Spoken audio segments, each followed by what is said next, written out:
Bismillahirrahmanirrahim. Assalamualaikum warahmatullahi wabarakatuh. Alhamdulillahi rabbil alamin. Wa bihi nasta'inu ala umurid dunya waddin. Ashhadu an la ilaha illallah wahdahu la syarika lah. Wa ashhadu anna Muhammadan abduhu wa rasuluh.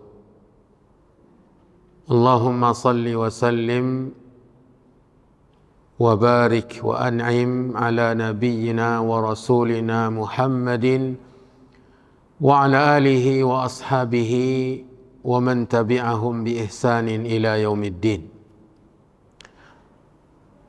Allahumma anfa'na bima 'allamtana wa 'allimna ma yanfa'una wa zidna ilma innaka antal alimul hakim. Ya hayyu ya qayyum bi rahmatika nastaghith aslih lana sya'nana kullah wa la takilna ila anfusina tarfata 'ain. Amma ba'du, ibu-ibu kaum muslimat, para akhwat yang semoga senantiasa dirahmati dan dimuliakan Allah. Alhamdulillah, segala puji hanya milik Allah Subhanahu wa ta'ala yang kembali memudahkan untuk kita semua berkumpulan membaca dan mempelajari sirah Nabi alaihi salatu wassalam.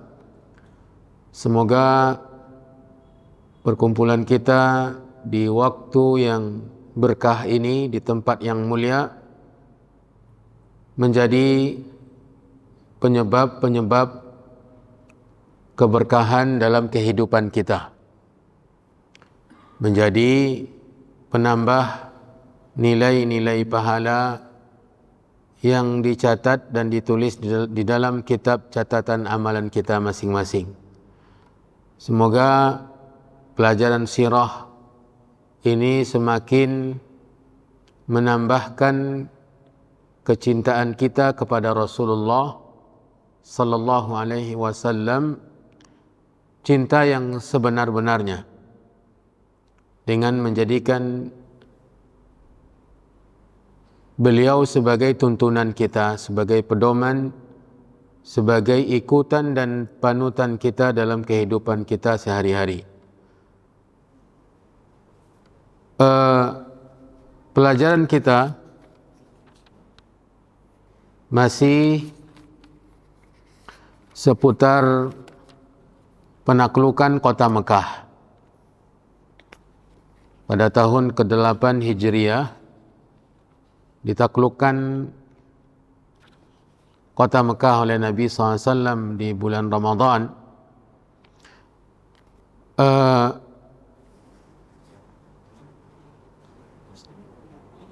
Secara khusus dari pelajaran kita adalah Bilalun yu'adzinu ala zahril Ka'bah, dari kitab Raudatul Anwar fi Siratin Nabiyil Mukhtar. Ini kitab yang kita baca, Raudatul Anwar, taman cahaya-cahaya tentang sirah Nabi Al-Mukhtar yang terpilih, dipilih sebagai manusia termulia oleh Allah Jalla wa'ala. Al-Mustafa juga termasuk makna yang sama, yaitu Al-Mukhtar, Al-Mustafa, terpilih. Kitab ini dikarang oleh Syekh Safiyur Rahman Al-Mubarakfuri rahimahullahu ta'ala, pengarang kitab Ar-Rahiqil Makhtum. Ya, dia punya kitab sirah yang lain yang lebih luas, yang dinamakan dengan Ar-Rahiqul Makhtum. yaitu tegukan minuman yang paling terakhir yang paling lezat. Ya. Maksudnya adalah Nabi SAW sebagai Nabi penutup, dan dia Nabi yang paling mulia, yang paling sempurna, yang paling dicintai oleh Allah Jalla wa'ala. Di penjelasan yang tadi, setelah selesai Nabi SAW menaklukkan kota Mekah, ada nanti cerita di mana Bilal bin Rabah diperintah oleh Nabi untuk mengumandangkan azan di atas atap Ka'bah. Di atas atap Ka'bah. Bilal bin Rabah radhiyallahu ta'ala an adalah seorang budak yang masuk Islam awalnya. Kemudian disiksa habis-habisan oleh tuannya dan penduduk Mekah,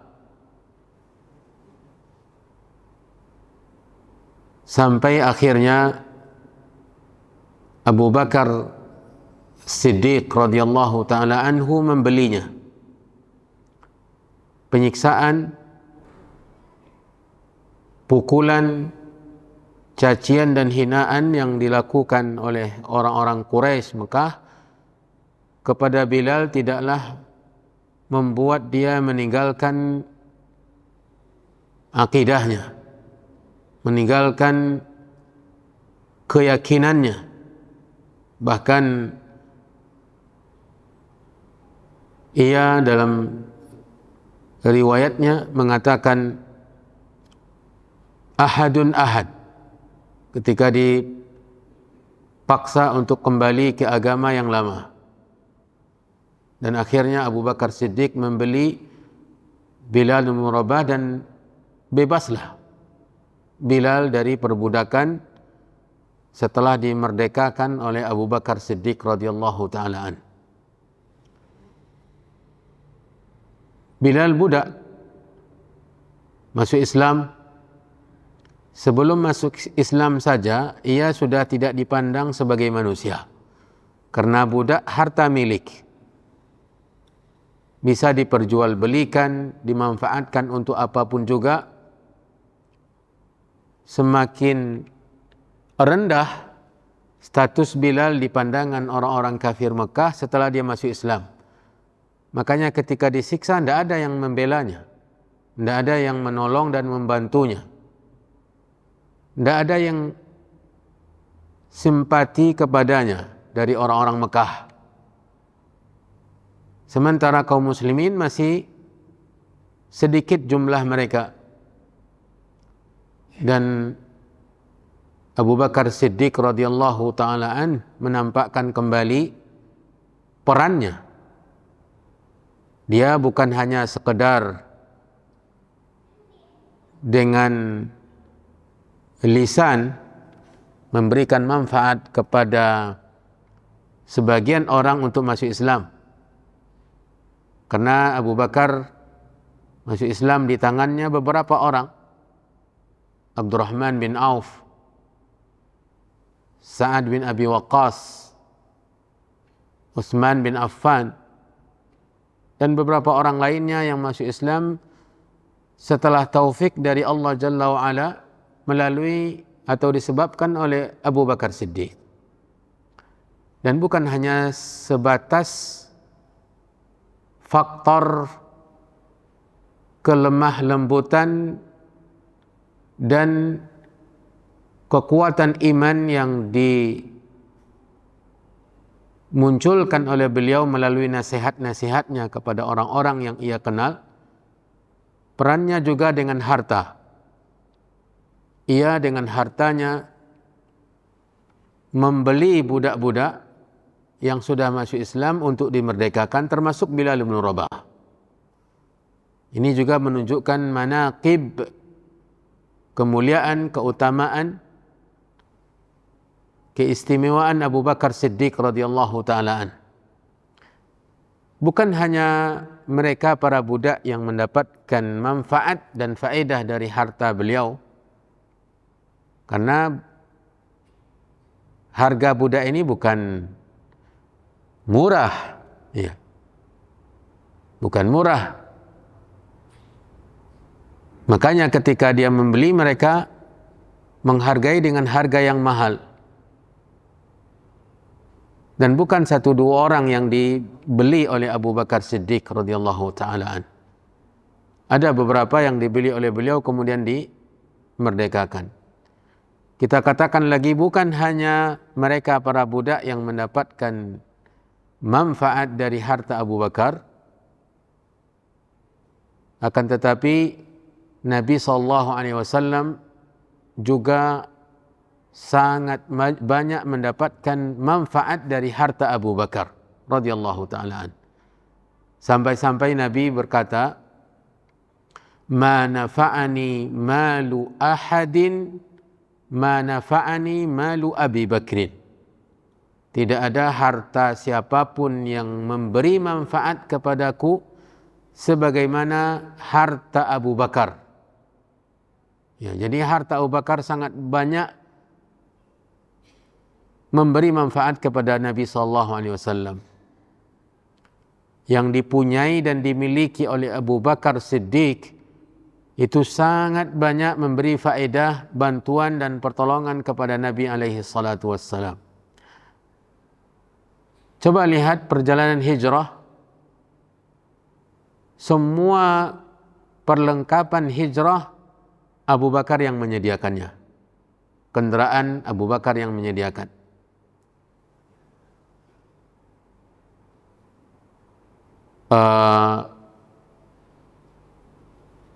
Teknis perjalanan pun Abu Bakar yang bersama Nabi yang merencanakan. Ya. Ketika mereka bersembunyi di dalam Gua Thur selama 4 malam, yang mengantarkan makanan kepada mereka berdua di sana anak Abu Bakar, Asma bintu Abi Bakrin, yang digelari dengan Zatun Nitaqain, pemilik 2 helai ikat pinggang. Ini ada sejarahnya, di mana ketika hendak mengikat perbekalan makanan yang akan dibawanya, dia tidak dapat tali. Dia tidak mendapatkan tali untuk mengikatnya. Maka tanpa peduli, ia ambil selempangan yang dia pakai untuk mengikat pinggangnya, kemudian dibelah dua oleh beliau radhiyallahu taala anha.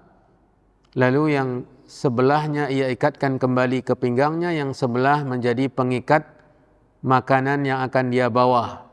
Dia tidak peduli rusak atau habis yang ia miliki demi Nabi SAW. Seorang wanita menempuh perjalanan yang luar biasa dari Mekah ke puncak Gua Thur, ke puncak gunung atau gunung Thur, yang di atasnya ada Gua Thur. Didakinya, kemudian turun lagi berkali-kali, berhari-hari. Kemudian yang mengamati perkembangan peristiwa berita di Mekah untuk melakukan rencana-rencana berikutnya untuk disampaikan kepada Nabi SAW adalah anak Abu Bakar juga, Abdurrahman bin Abi Bakar.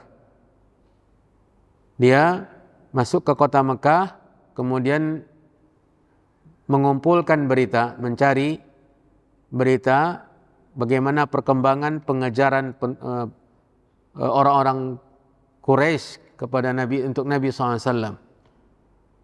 Itu juga dari Abu Bakar radhiyallahu ta'ala. Dan perjalanan yang ditempuh dari Makkah ke Madinah penuh dengan cobaan. Ya. Dan kekhawatiran Abu Bakar ketika pasukan pengejar sudah ada di pintu atau di mulut gua, sehingga sampai-sampai dia mengatakan lau absara ahaduhum ila rijlihi, atau lau nadhara ahaduhum ila rijlihi la absarana. Andai satu saja dari mereka melihat ke bawah, maka sudah pasti mereka melihat kita. Abu Bakar tidak mengkhawatirkan dirinya, tapi dia mengkhawatirkan keselamatan Nabi SAW. Sampai-sampai Allah mengatakan, idh yaqulu li sahibihi la tahzan illa tansuruhu faqad nasarahu Allah idh akhrajahu alladhina kafaru thaniya ithnaini idh huma fil ghari idh yaqulu li sahibihi la tahzan. Karena yang bersedih, yang khawatir Abu Bakar, mengkhawatirkan keselamatan Nabi SAW yang memang sudah diponis mati oleh orang Quraisy. Ya. Ternyata Nabi SAW pula yang menenangkan Abu Bakar. Nabi mengatakan kepada Abu Bakar, la tahzan, jangan bersedih, jangan takut, jangan khawatir. Innallaha ma'ana.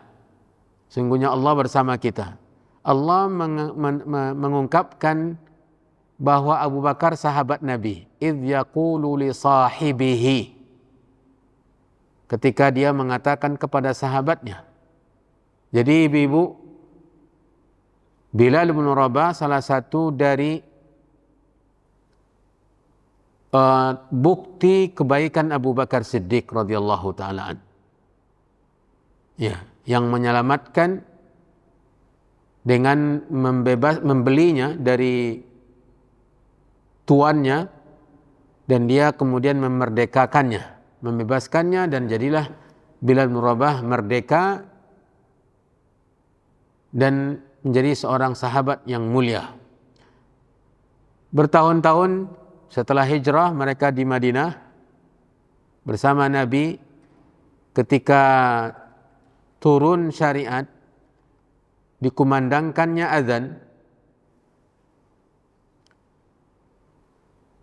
karena sebelumnya para sahabat atau Nabi bersama para sahabatnya bermusyawarah untuk menentukan bagaimana cara mengumpulkan kaum muslimin salat berjamaah di masjid, sekaligus memberitahukan masuknya waktu salat yang 5 waktu sehari semalam setelah peristiwa Mi'raj. Banyak usulan-usulan. Akhirnya datanglah Abdullah bin Zaid kepada Nabi SAW mengabarkan bahwa dia bermimpi mendapatkan lafaz azan, dan Nabi SAW merekomendasi, bukan lantaran mimpinya, tetapi Nabi SAW yang merekomendasi lafaz tersebut yang sekarang kita dengar selalu. Setelah selesai lafaz-lafaz azan itu disampaikan oleh beliau kepada Nabi SAW, Nabi mengatakan kepadanya, sampaikan kepada Bilal apa yang kamu dapatkan dari lafaz azan, fa innahu anda minka sautan, karena dia lebih lantang suaranya daripada kamu. Semenjak itu Bilal menjadi muadzin Nabi SAW di masjid Nabi. Bertahun-tahun dia menjadi muadzin di atas menara masjid, mengumandangkan kalimat tauhid, kalimat syahadat, 2 kalimat syahadat, seruan atau panggilan untuk salat, mengumumkan bahwa salat itu penyebab kemenangan dan keberuntungan. Kemudian kembali melafazkan seruan takbir dan tahlil untuk mengagungkan dan membesarkan Allah. terjadilah penaklukan kota Mekah tadi pada tahun ke-8 Hijriah di bulan Ramadan. Dan dengan taufik dan pertolongan dari Allah, Mekah ditaklukkan. Dan Nabi SAW tawaf, seperti yang telah kita pelajari, sembari menghancurkan berhala-berhala yang ada di sekitar Ka'bah. Kemudian dia meminta kunci Ka'bah, lalu memasuki Ka'bah dan membersihkan dalam Ka'bah, dinding dalam Ka'bah itu dari segala simbol-simbol kesyirikan. Ya, kemudian beliau salat 2 rakaat di dalamnya. Kemudian beliau berdiri di depan pintu, di tengah-tengah pintu, di hadapannya orang-orang Quraisy bersimpuh, duduk tidak berdaya, dan bertanya kepada mereka, ma tadhunnuna anni fa'ilun bikum. Menurut kalian apa yang akan saya perbuat kepada kalian ini? Nabi bertanya kepada mereka, orang-orang yang dahulu menyakiti Nabi, membenci Nabi, memusuhi Nabi, memerangi Nabi, dan ikut serta melakukan berbagai macam cara untuk melakukan pembunuhan terhadap Nabi alaihi salatu wassalam. Nabi bertanya kepada mereka, menurut kalian apa yang akan saya perbuat? Logikanya kan menghabisi mereka semua, minimal di penjara. Tetapi mereka tahu bahwa Nabi manusia yang mulia, serta mereka serentak mereka mengatakan, akhun karimun wa ibnu akhin karim, saudara yang mulia, keturunan dari orang-orang mulia. Nabi SAW mengatakan, idhabu fa antumut tulaqa, pergilah kalian, semua kalian bebas, kata Nabi SAW kepada mereka. Dan setelah mereka dinyatakan bebas dan Nabi tidak menyakiti satupun dari mereka, maka masuk Islamlah tokoh-tokoh terkemuka. Ada yang memang melarikan diri, menyelamatkan diri. Ada pula yang langsung masuk Islam. Ada beberapa orang yang dihalalkan darahnya oleh Nabi, sebagaimana yang telah kita pelajari pada pertemuan sebelum ini. Setelah itu masuklah waktu salat zuhur. Masuk waktu salat zuhur seperti yang ditegaskan di sini, wahana waktu salatiz zuhri. Masuklah waktu salat zuhur. Fa amara Rasulullah sallallahu alaihi wasallam Bilalan fa adzana ala dhahril Ka'bah. Nabi SAW memerintah Bilal untuk mengumandangkan azan di atas atap Ka'bah, karena tidak ada menara. Naik ke atas atap Ka'bah, dari atas itulah dia mengumandangkan azan, dan itu azan pertama di Mekah. Itulah azan pertama dikumandangkan di Mekah di atas Ka'bah, yang mengumandangkannya Bilal bin Rabah radhiyallahu ta'ala an. Wa kana dzalika bimathabati i'lanin an dhuhuril Islam. Itu tak ubahnya sebagai pengumuman tentang kemenangan Islam. Ya, dikumandangkannya azan menunjukkan bahwa itu sudah negeri Islam. Wa qad ra'a dzalikal muslimin biqadri ma aghadhal musyrikin walhamdulillahirabbil alamin. Kaum muslimin merasakan kegembiraan, perhatian yang luar biasa. Di waktu yang sama orang-orang musyrikin merasa rendah. Kenapa mereka merasa rendah? Mereka duduk bersimpu di lantai masjid yang dahulunya mereka orang-orang mulia, orang-orang terpandang, sementara yang di atas kepala mereka Bilal, yang dahulunya budak, hina, dina, tidak berharga di mata mereka. Di saat itu Bilal bin Rabah berada di atas kepala mereka, dan mereka berada di atas telapak kaki, karena dia berada di atas Ka'bah. Tidaklah yang memberatkan Bilal ketika disuruh untuk naik ke atas atap Ka'bah kecuali di bawahnya Nabi, itu saja. Karena Nabi SAW berada di bawahnya. Tetapi karena itu perintah Nabi, maka Bilal radhiyallahu ta'ala anhu menurutinya dan mengumandangkan seruan azan pertama di kota Mekah. Ini kejadian pasca penaklukan kota Mekah, ibu-ibu yang dirahmati dan dimuliakan Allah Jalla wa'ala. Nanti setelah Bilal ada lagi muadzin yang resmi ditetapkan untuk mengumandangkan azan di Mekah, Abu Mahdzurah. Muadzin juga dari yang dipilih langsung oleh Nabi dan dia mengumandangkan azan di Mekah. Diajarkan lafaz azan, kemudian dia menjadi muadzin di Mekah radhiyallahu taala an. Setelah itu kita masuk ke peristiwa berikutnya. Iqamatu Rasulullah sallallahu alaihi wasallam di Makkah. Sebelum kita masuk saya teringat tentang keutamaan azan. Ya. Azan ini bukan sesuatu yang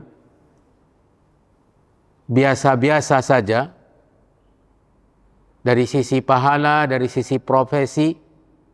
Jangan dikira profesi muadzin itu profesi murahan. Ya, profesi yang tidak berharga, tidak ada kemuliaan di dalamnya, sama sekali tidak. Azan ini merupakan ibadah yang mulia. Nabi SAW bersabda dalam hadisnya, Al-muadzinuna atwalun nasi anaqan yaumal qiyamah. Al-muadzinuna atwalun nasi anaqan yaumal qiyamah. Para muadzin mereka adalah orang-orang yang paling panjang lehernya, di hari kiamat. Para pensyarah hadis mensyarahkan makna dari paling panjang leher ini. Di antara mereka mengatakan bahwa panjangnya leher merupakan bukan panjang berlebihan ya. Panjangnya leher merupakan salah satu dari kelebihan. Orang yang lehernya panjang dengan yang lehernya pendek, maka yang panjang menurut penilaian manusia itu memiliki kelebihan. Kemudian yang kedua yang dijelaskan oleh para pensyarah hadis makna keutamaan muadzin tadi, kenapa mereka yang paling panjang atau yang sangat panjang lehernya dibandingkan yang lain di hari kiamat? Karena kebaikan-kebaikan dan pahala ganjaran yang begitu banyak disediakan oleh Allah untuk mereka sehingga mereka mendongakkan kepala melihat betapa banyaknya penghargaan, kemuliaan dan pahala yang disiapkan oleh Allah untuk mereka. Jadi beribadah dengan mengumandangkan azan adalah salah satu dari keutamaan yang seharusnya menjadi penyebab kebahagiaan seorang hamba, seorang muslim. Jangan sampai merasa rendah ketika dia menjadi petugas azan. Ya. Saya hanya seorang muadzin. Padahal muadzin itu adalah pekerjaan yang sangat mulia, memanggil orang-orang untuk melaksanakan ibadah salat. Setiap yang datang ke rumah Allah melaksanakan ibadah, maka dia mendapatkan pahala dari kedatangan mereka. Setiap orang yang melaksanakan salat dari wanita-wanita di rumah mereka, maka dia akan mendapatkan pahala karena dia yang memberitahukan kepada mereka masuknya waktu salat. Ya. Makanya ibu-ibu yang salat di rumah itu yang menjadi standarnya untuk salat adalah kumandang azan. Jadi membukakan kebaikan, menyebabkan orang berbuat baik. Sementara Nabi SAW Nabi mengatakan ad-dallu 'alal khairi kafa'ilihi. Orang yang menunjukkan kepada kebaikan seperti pelaku kebaikan. Dia tidak berbuat tapi menunjukkan saja sudah bernilai sebagai pelaku. Berarti setiap yang sholat dengan mendapatkan berita bahwa waktu sholat sudah masuk dan berdasarkan kumandang azan tadi, maka si muadzin mendapatkan pahala. Ya, mendapatkan pahala. Lalu mungkin muncul pertanyaan, kenapa orang-orang yang mulia di masa para sahabat tidak ada yang berprofesi sebagai muadzin seperti Abu Bakar, Umar, Utsman, Ali radhiyallahu taala anhum dan yang lain-lainnya? Kemungkinan jawabannya karena mereka sudah punya pekerjaan dan punya tugas masing-masing. Memiliki tugas masing-masing. Abu Bakar ketika menjadi khalifah, maka tugasnya bukan azan tetapi imam. Ya. Dan yang lainnya juga demikian. Kemudian yang kedua, berbagi-bagi kebaikan. Ya. Ketika kita masih karena disebabkan kita punya tugas masing-masing, maka bukakan kesempatan untuk yang lain mendapatkan kemuliaan. Karena orang-orang beriman, kata Nabi SAW, sebagai tanda kesempurnaan imannya adalah mencintai kebaikan untuk saudaranya, sebagaimana dia menginginkan dan mencintai kebaikan tersebut untuk dirinya. La yu'minu ahadukum hatta yuhibba li akhihi ma yuhibbu li nafsihi. Tidak sempurna iman salah seorang kamu sehingga dia mencintai kebaikan untuk saudaranya sebagaimana dia mencintai kebaikan itu untuk dirinya. Jadi membukakan kesempatan kepada yang lain selama kita tidak bisa mengumpulkan semua untuk mendapatkan kebaikan. Ini mungkin jawaban kenapa tidak digeluti oleh orang-orang yang mulia, karena mereka sudah punya tugas masing-masing dan termasuk juga di sana memberikan kesempatan kepada yang lain untuk mendapatkan kemuliaan. Itulah ibu-ibu keutamaan azan dan keutamaan Bilal dalam hal ini karena dia dipilih oleh Nabi untuk mengumandangkan azan pertama di Ka'bah dan bahkan dikumandangkan di atas atap Ka'bah. Ya. Di situ juga tersimpan atau tersirat makna bahwa seseorang itu mulia dengan iman. Bahwa seorang hamba mulia, berharga, bernilai disebabkan oleh iman. Sementara bila tidak ada iman, maka seseorang tidaklah mulia. Lihat dari kasus Bilal bin Rabah, walau dia sebagai seorang hamba sahaya, mantan budak, tetapi dia mulia karena ketakwaan dan keimanannya sehingga dimuliakan oleh agama. Dan subhanallah, ini yang kita perhatikan, orang-orang yang muallaf dari negara manapun juga, tidak jarang mereka ketika merubah nama, memilih nama beliau. Ya, memilih nama, mungkin nama itu sangat dekat dengan hati. Nama Bilal sangat dekat dengan hati orang-orang yang beriman. Maka dan sangat mudah pula untuk dihafal, sangat mudah untuk dilafazkan. Ya, tidak sedikit dari mereka yang memilih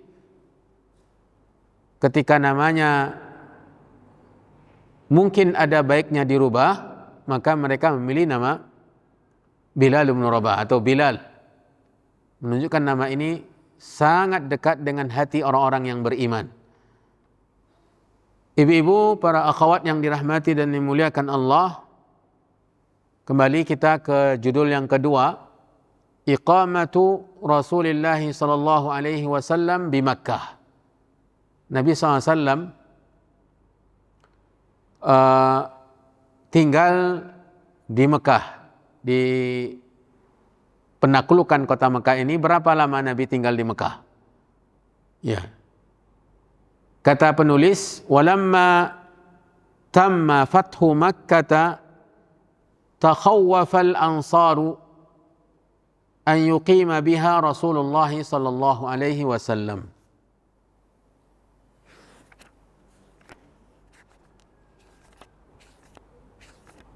Setelah sempurna penaklukan kota Mekah, tidak ada lagi program-program yang lain. Orang Ansar dihinggapi oleh rasa khawatir. Orang Ansar kan orang Madinah, dan mereka tahu bahwa Nabi orang Mekah. Nabi SAW lahir di Mekah, 53 tahun lamanya beliau tinggal di Mekah. 40 tahun sebelum menjadi Nabi, 13 tahun setelah diangkat jadi Nabi. Lama dia tinggal di Mekah, di tempat kelahirannya, di tanah tumpah darahnya. Jadi setelah ditaklukkan kota Mekah oleh kaum muslimin, orang Ansar khawatir. Khawatir apa? Khawatir Nabi SAW memutuskan untuk tinggal kembali di Mekah. Wajar. Ya. Sangat masuk akal. Karena itu kampung halaman. Dan kekhawatiran orang Ansar ini tetap juga lumrah, normal. Ya. Li'annaha baladuh, karena Mekah adalah negerinya, wa yalidu wa baladu ashiratihi wa qaumih, negeri keluarganya dan kaumnya, orang-orang muhajirun. Wa dzalika hina kana Rasulullah sallam ala Safa, kejadiannya ketika Nabi berada di atas bukit Safa, rafi'an yadaihi yad'u, ia mengangkat kedua tangannya berdoa. Falamma faragha minad du'a, setelah selesai Nabi berdoa di atas bukit Safa, qala lahum, ya, Nabi SAW berkata kepada orang Ansar, ma'adzallah, al-mahya mahyakum wal mamatu mamatukum. Ma'adzallah, aku berlindung kepada Allah. Maksudnya menepis, ya, kekhawatiran orang Ansar tadi, bahwa tidak mungkin itu terjadi. Tempat hidupku di mana kalian hidup, tempat matiku di mana kalian mati, kata Nabi SAW kepada orang Ansar. Fatma'annal ansaru wa dhahaba khawfuhum wa farihu, maka tenanglah kembali orang-orang Ansar dan hilanglah kekhawatiran mereka, dan mereka pun bergembira. Ada tambahan yang juga membuat orang Ansar, dalam riwayat yang lain, orang Ansar yang menambahkan kekhawatiran orang Ansar adalah perhatian Nabi kepada mu'allaf Quraisy. Karena kita sudah pelajari, belum ya, setelah ini kita akan pelajari bahwa Nabi setelah penaklukan kota Mekah membawa pasukan besar untuk menyerang Hunain. Terjadi perang Hunain. Dan perang Hunain ini ternyata menghasilkan harta rampasan perang yang sangat banyak. Yang sangat banyak. Dan tokoh-tokoh Quraisy seperti Abu Sufyan Ibnu Harb, anaknya Muawiyah, dan tokoh-tokoh yang lain itu mendapatkan pemberian harta rampasan perang dari Nabi yang melimpah ruah. Abu Sufyan mendapatkan 100 ekor unta. Anaknya Muawiyah begitu pula. dan yang lainnya. Ada yang mendapatkan 100, ada yang mendapatkan 50 ekor. Sementara tidak seorang Ansar pun mendapatkan pembagian. Ini kan semakin khawatir orang-orang Ansar. Ini sudah nampak kecenderungan Nabi kepada kaumnya, kepada negerinya, kepada kampung halamannya. Nabi SAW kumpulkan orang Ansar, kemudian menyebutkan apa yang didapatkan oleh orang Ansar dari kedatangan Nabi ke Madinah. Yang awalnya mereka berpecah belah, bermusuh-musuhan dalam peperangan yang tidak ada hentinya, padahal mereka bersaudara. Akhirnya dengan kedatangan Nabi membawa iman, membawa Islam, mereka saling mencinta, berkasih sayang yang tidak ada tandingannya di muka bumi ini dalam sejarah manusia. Dan itu diingatkan oleh Allah Subhanahu wa taala. "Idz kuntum a'daan fa'alafa baina qulubikum fa asbahtum bi ni'matihi ikhwana."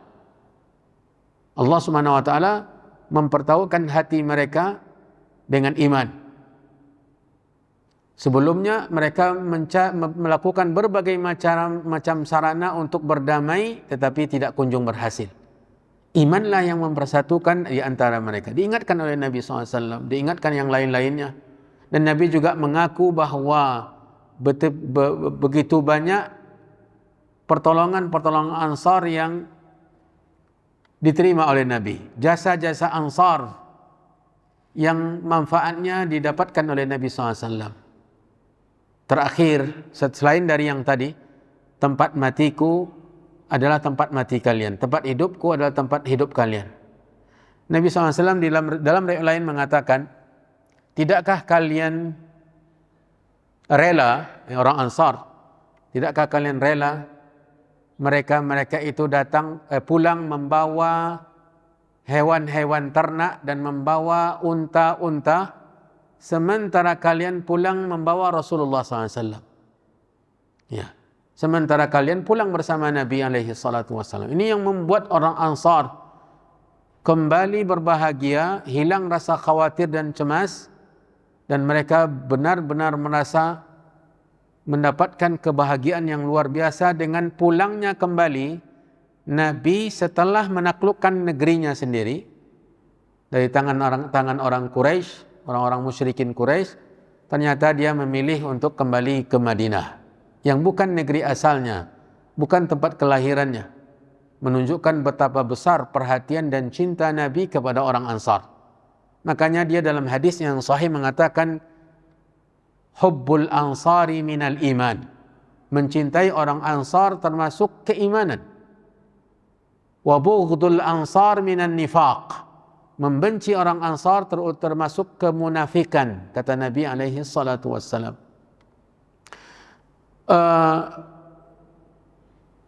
Kata penulis di sini, na'am, baqiya Rasulullah sallallahu alaihi wasallam bi Makkah 19 yawman yujaddidu ma'alimil Islam. Memang Nabi SAW agak cukup lama tinggal di kota Mekah. Di samping melepas rindu, ya, setelah mereka terpisah lama, antara Nabi dengan Mekah terpisah lama. Semenjak hijrah, baru pertama kali tiba di Mekah kembali, itu pada tahun ke-6 Hijriah. 6 tahun setelah ia dan para muhajirin meninggalkan Mekah. 6 tahun baru sampai kembali ke negeri mereka, ke tanah air, ke tempat kelahiran mereka. Termasuk Nabi alaihi salatu wassalam di perjanjian Hudaybiyah ketika mereka datang untuk umrah. Dan ternyata juga tidak bisa masuk ke kota Mekah, dihalangi oleh orang Quraisy, dan terjadilah perjanjian Hudaybiyah. Dan setelahnya ada Bai'atur Ridwan. Kemudian karena tidak bisa masuk, jadi kerinduan tidak terobati.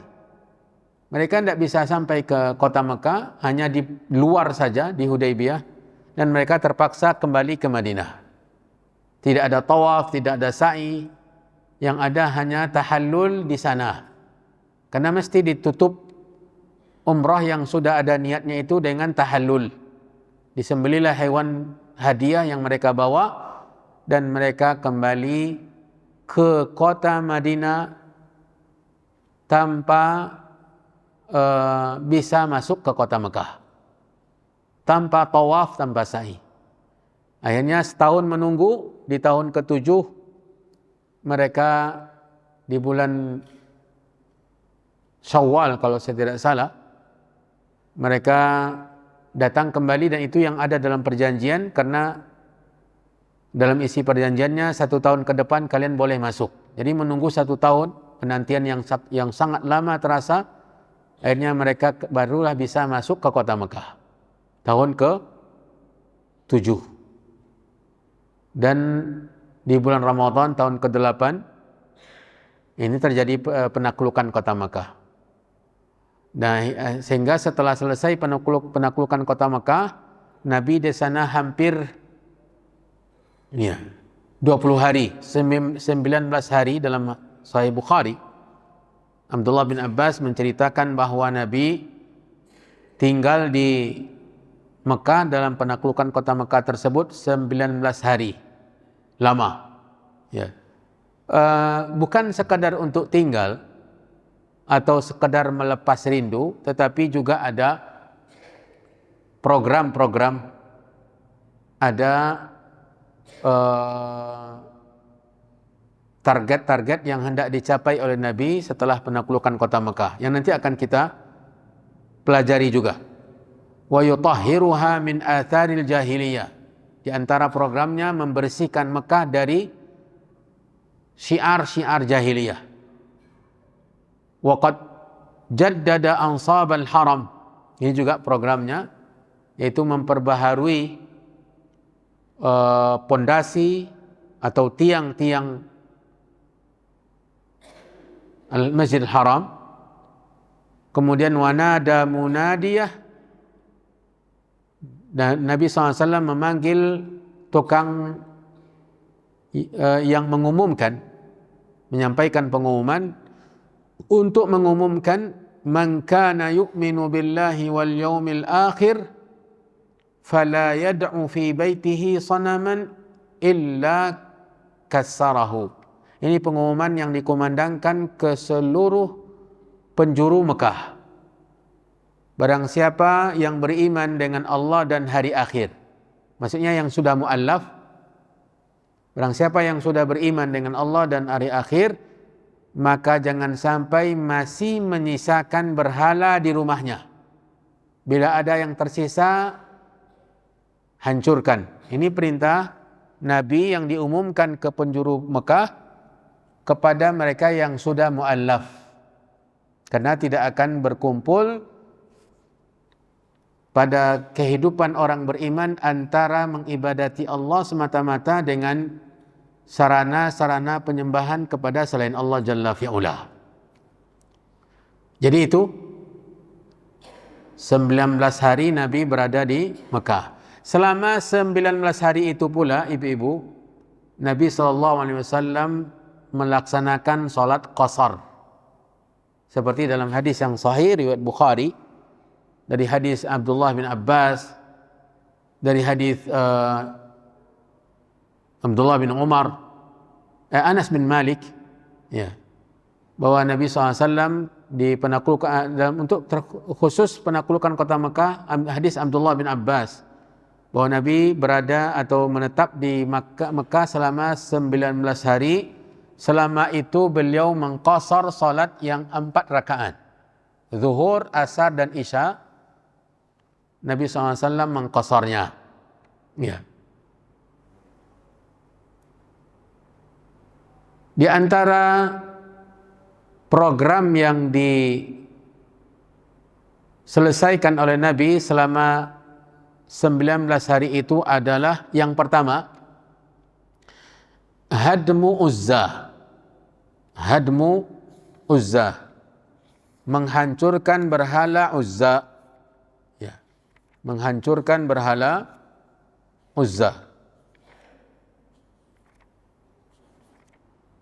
Uzza, salah satu berhala yang sangat besar di Hijaz, ya, di Hijaz, dan di sini dijelaskan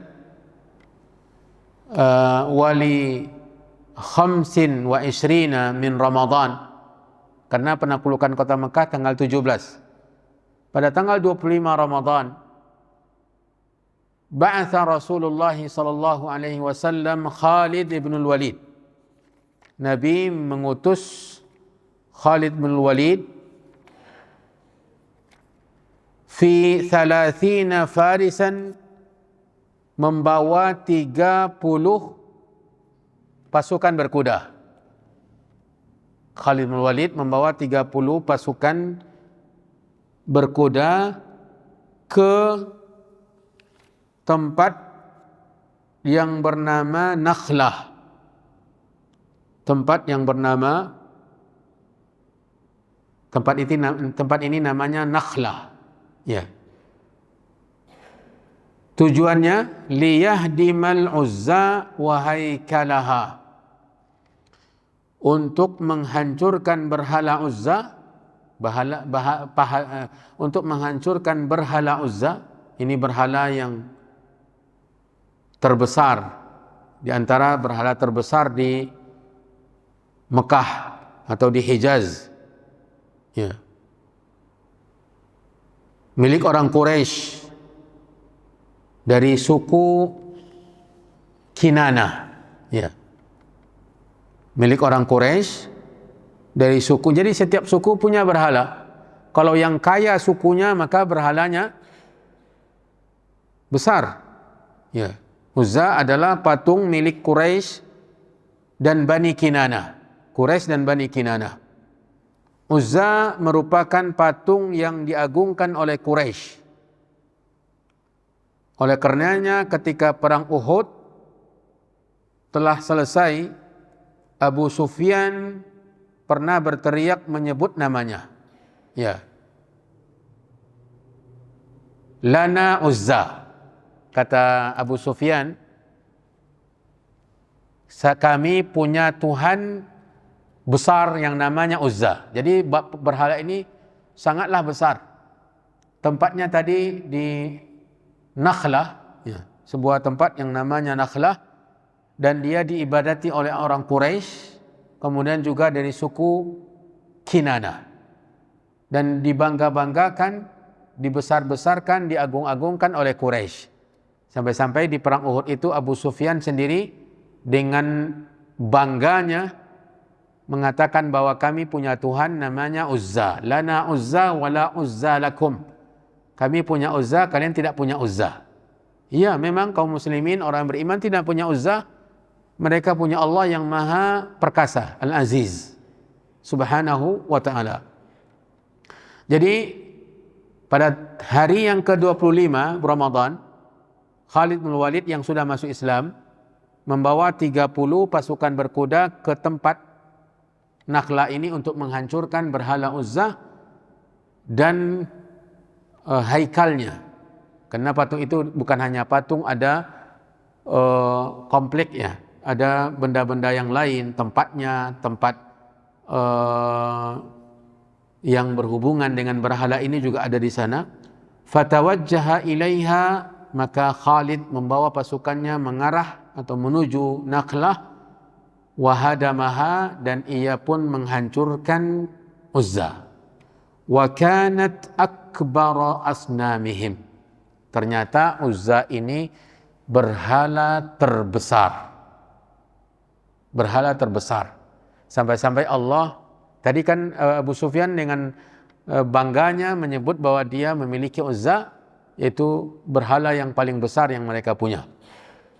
Allah juga mengisyaratkan tentang berhala Uzza ini. Alakumuz zakaru wa lahul unsa.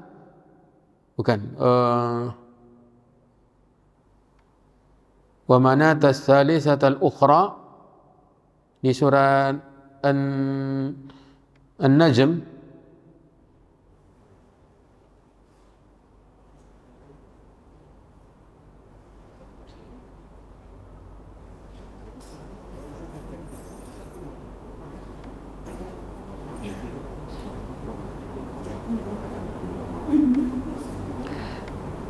Kita lihat di surah An-Najm, Allah Subhanahu wa taala menyinggung tentang Uzza ini.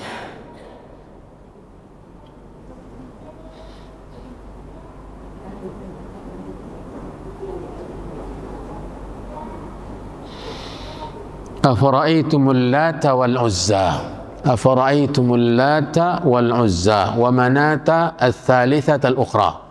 Afara'aitumul Lata, ini berhala besar. Yang pertama Al-Lat.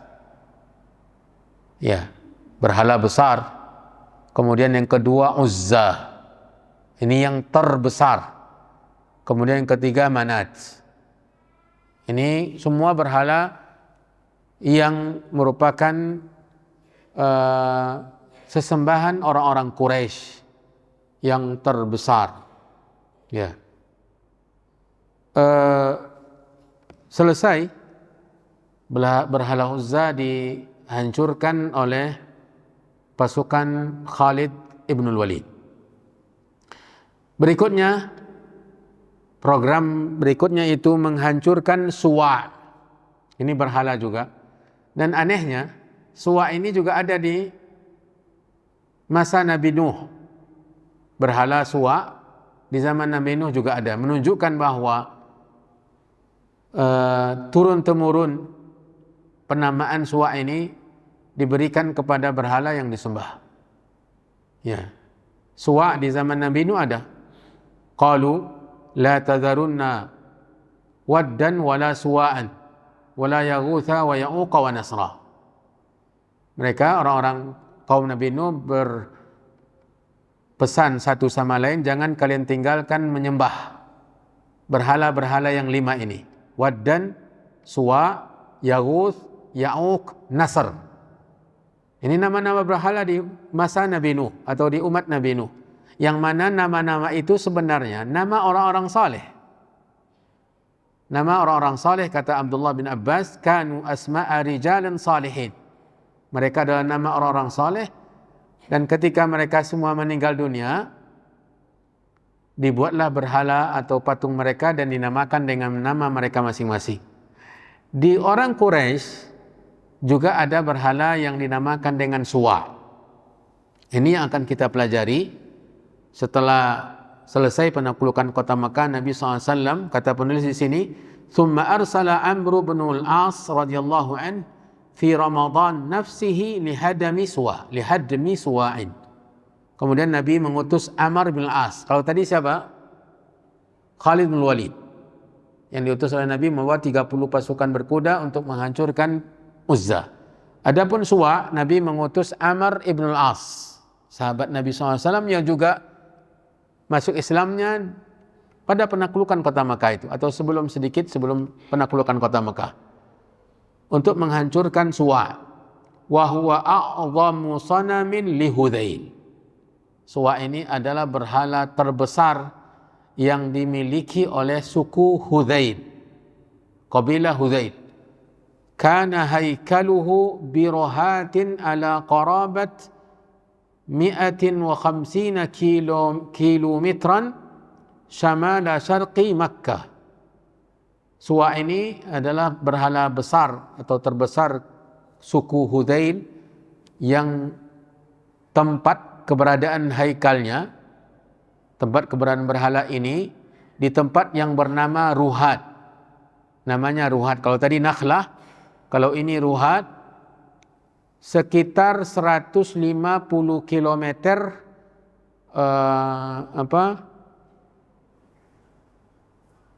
Syamal Syarqi, timur laut Mekah, ya. 150 km ke arah timur laut Mekah. Maka Amr bin As pun pergi ke sana dan menghancurkan Suwa'. Wa aslama sadanuhu lima ra'a min ajzihi.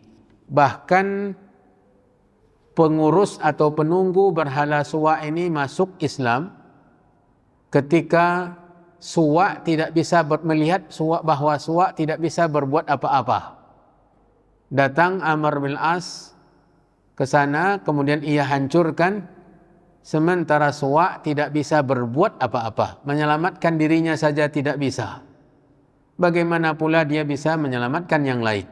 Kata penulis, sehingga penunggu yang menjaga berhala ini pun masuk Islam melihat kenyataan yang ada di hadapannya. Seperti halnya kaum Namrud dahulu ketika Nabi Ibrahim menghancurkan berhala-berhala yang mereka sembah. Nabi Ibrahim mengatakan, fas'aluhum in kanu yantiqun. Kata Nabi Ibrahim ketika dituduh dia yang menghancurkan, dia mengatakan, bal fa'alahu kabiruhum hadha. Tidakkah yang melakukannya yang besar ini? Karena yang besar masih utuh. Tanyalah yang sudah berantakan ini, yang hancur ini, jika mereka bisa berbicara. Dan mereka seketika datang akal sehatnya, datang pikiran mereka, bagaimana pula kami bisa menanyakan mereka sementara mereka tidak bisa berbicara. Ya.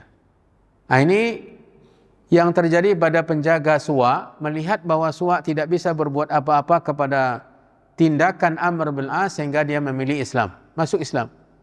Ya. Itu yang kedua. Berhala Suwa, Amr bin As yang menghancurkannya setelah diperintah oleh Nabi. Nabi yang memerintah, bukan mereka berangkat sendiri-sendiri. Ini juga perlu menjadi pelajaran penting bagi kita. Ya. Jangan sampai terjadi kerusakan yang besar lantaran tindakan-tindakan yang tidak sesuai dengan tuntunan agama. Ya. Jadi Khalid bin Walid berangkat ke berhala Uzza setelah diperintah oleh Nabi, bukan inisiatif sendiri. Begitu juga Amr bin As datang ke sana, Nabi yang memerintah, Nabi yang menyuruh, bukan mereka yang berinisiatif untuk melakukannya. Karena ini perkara besar, tidaklah menjadi bahan keputusan orang per orang. Berikutnya hadmu Manat. Ini berhala ketiga, dihancurkan juga. Summa ba'atha Sa'id bin Zaidin. Ya.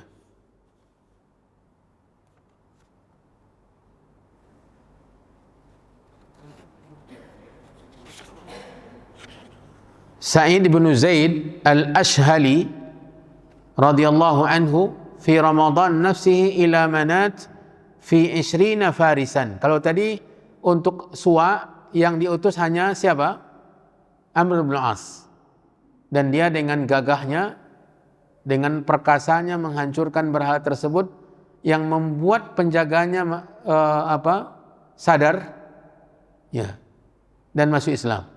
Adapun Manat, itu Nabi SAW mengirim Sa'id bin Zaid al-Ashhali membawa 20 pasukan berkuda.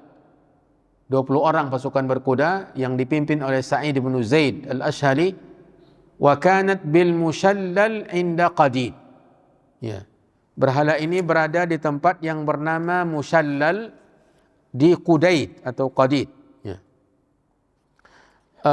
Wahiyya sanamu kalbin wa khuza'atin wa ghassan wal aus wal khazraj.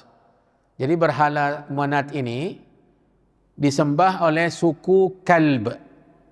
Ya, suku Kalb, juga suku Khuza'ah, juga suku Ghassan, juga suku Al-Aus dan Khazraj di Madinah. Jadi orang-orang Madinah ketika berangkat haji, ya, mereka nanti singgah dahulu ke berhala ini untuk mereka sembah. Dan yang suku-suku yang lain, ya, jadi setiap suku memiliki sesembahan masing-masing. Manat ini disembah oleh suku Kalb, suku Khuza'ah, Ghassan, Aus dan Khazraj dari Madinah. Fa'ataha wa kassaraha. Sa'id bin Zaid datang membawa pasukannya dan menghancurkannya. Wahadama haikalaha, dan juga menghancurkan bangunan yang di situ ada berhala Manat. Terakhir, ibu-ibu yang dirahmati dan dimuliakan oleh Allah, Khalid kembali diutus oleh Nabi ke Bani Judzaimah. Ya, Khalid bin Walid diutus oleh Nabi SAW ke Bani Judzaimah. Ya. Thumma ba'atha Khalid bin Walid, kata penulis, fi syahri Syawal. ila Bani Juzaimah liyad'uwahum ila al-Islam wa ma'ahu 350 rajulan min al-muhajirin wal ansar wa Bani Sulaim. Falamma da'ahum ila al-Islam qalu saba'na faqatalahum wa asarahum. ثم أمر يوما أن يقتل كل رجل أسيره فأبى ابن عمرو أصحابه ذلك ولما رجعوا ذكروا ذلك للنبي صلى الله عليه وسلم فرفع يديه وقال مرتين اللهم أبرأ إليك مما صنع خالد ثم بعث عليا رضي الله عنه بمال فودى قتلاهم وأعطى بدل ما ضاع من أموالهم وفضل فضل فتركه لهم وكان itu yang pertama ya, ketika Khalid bin Walid diutus ke Bani Juzaimah untuk memerangi mereka, membawa 350 pasukan.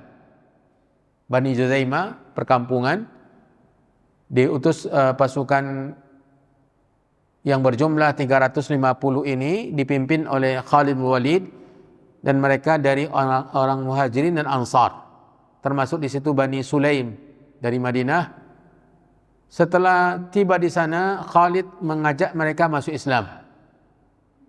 Ya, sesampainya di Bani Juzaimah, Khalid menyeru mereka untuk masuk Islam. Dan mereka menjawab dengan jawaban, kan dikepung ya, dari luar, kemudian diajak masuk Islam. Terdengarlah jawaban dari dalam kampung itu, lafaznya soba'na. Ya, soba'na.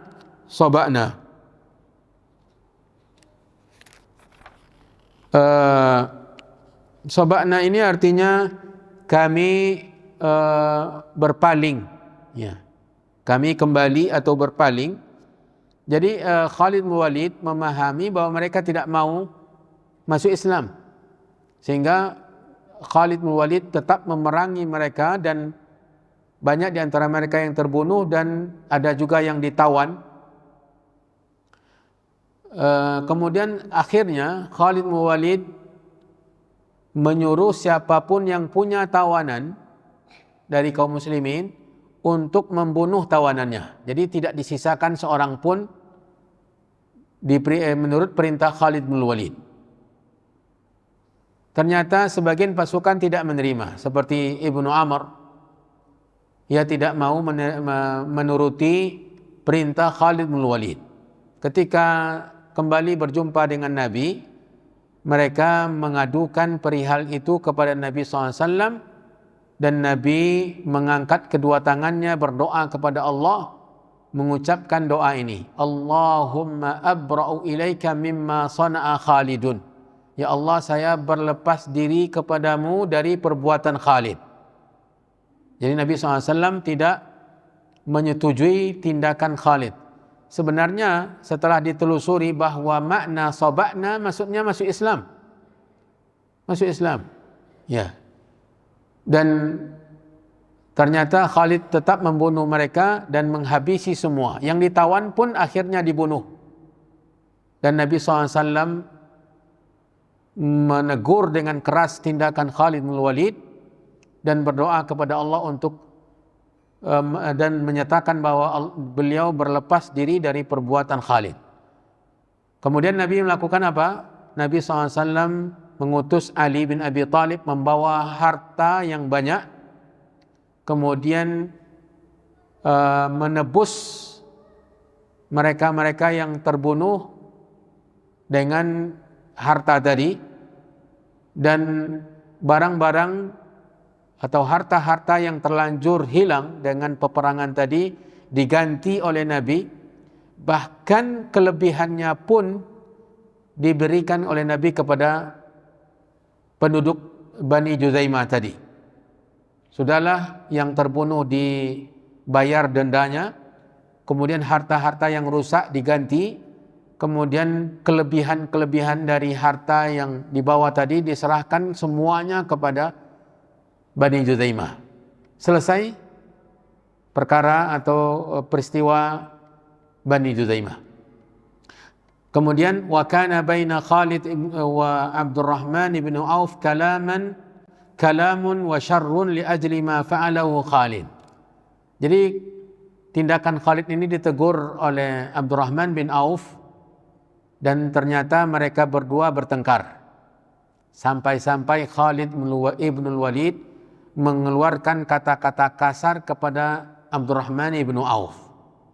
Falamma raja'u wa akhbaru Rasulullah sallallahu bidzalik, ya, ketika mereka kembali dan mereka menyampaikan kepada Nabi peristiwa pertengkaran antara Khalid ibn Walid dengan sahabat Abdurrahman bin Auf, Nabi berkata kepada Khalid, mahlan ya Khalid, perlahan wahai Khalid, da'anka ashabi, biarkan ya sahabat-sahabatku berbuat. Maksudnya Abdurrahman bin Auf, fawallahi law kana li ahadin dhahaban thumma anfaqahu fawallahi law kana Uhudun dhahaban thumma anfaqtahu fi sabilillah ma adrakta ghudwata rajulin min ashabi walau rawahtahu. Demi Allah wahai Khalid, jika gunung Uhud itu berupa emas kemudian engkau infakkan di jalan Allah, tidaklah bisa mencapai keberangkatan mereka di pagi hari ke rumah Allah, ya, untuk beribadah. Maksudnya para sahabat yang terlebih dahulu masuk Islam, dan juga tidak bisa mencapai berangkatnya mereka menuju rumah Allah atau menuju peperangan di petang hari. Dalam riwayat yang lain, law anfaqta mithla Uhudin dhahaban ma balagha mudda ahadihim wala nasifa. Jika engkau menginfakkan emas sebesar gunung Uhud, tidaklah bisa mencapai segenggam yang mereka infakkan. Ini ibu-ibu yang dirahmati dan dimuliakan oleh Allah, peristiwa pertengkaran yang terjadi antara Khalid bin Walid radhiyallahu anhu dengan Abdurrahman bin Auf sebagai as-sabiqin al-awwalin, dan Nabi mengeluarkan pernyataan tadi kepada Khalid yang juga sahabat Nabi, cuma Islamnya kan jauh lebih terlambat daripada Abdurrahman bin Auf. Bagaimana kalau yang mencela sahabat seperti Abdurrahman bin Auf atau yang lebih mulia darinya dari orang-orang biasa, dari umat di akhir zaman ini yang mencela Abu Bakar Siddiq, mencela Umar bin Khattab, atau mencela Utsman bin Affan, atau mencela Ali bin Abi Thalib radhiyallahu taala anhum, sementara mereka bukan sahabat Nabi SAW. Lalu mencela sahabat, yang dicela itu sahabat yang termulia pula. Khalid bin Walid saja yang besar jasanya dalam peperangan dan juga sahabat Nabi, hanya saja terlambat keislamannya. Ketika mencela Abdurrahman bin Auf, Nabi murka, Nabi SAW marah. Ini menunjukkan bahwa kehormatan, kemuliaan para sahabat itu adalah sesuatu yang berharga, yang tidak boleh dilecehkan oleh sembarangan orang atau siapapun juga. Siapapun juga yang melecehkan, karena kedudukan mereka mulia dalam agama, dimuliakan oleh Allah dan Rasulnya. Ibu-ibu, para akhwat yang dirahmati dan dimuliakan oleh Allah Subhanahu wa taala, itulah akhir penjelasan tentang program-program yang dilakukan oleh Nabi selama berada 19 hari di kota Mekah pasca penaklukan kota Mekah. Ya, banyak lagi ya yang dilakukan oleh Nabi, tetapi garis besarnya itu tadi.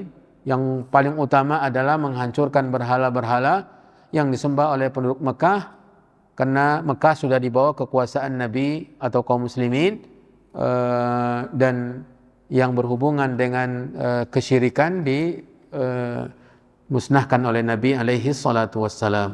Semoga apa yang diceritakan tentang perjalanan Nabi dalam penaklukan kota Mekah ini bisa menjadi pelajaran penting dalam kehidupan kita. Banyak poin-poin yang mungkin bisa kita ambil, dan ketahuilah bahwa semua ini berdasarkan dipelajari dengan ilmu yang benar, dan penerapannya pun dengan ilmu yang benar.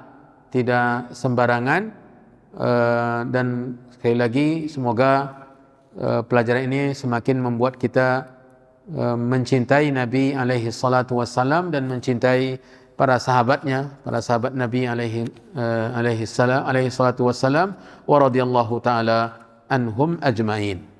Mungkin itulah pelajaran kita, mudah-mudahan bermanfaat untuk semua, dan mohon maaf untuk pertemuan kali ini kita tidak menerima pertanyaan.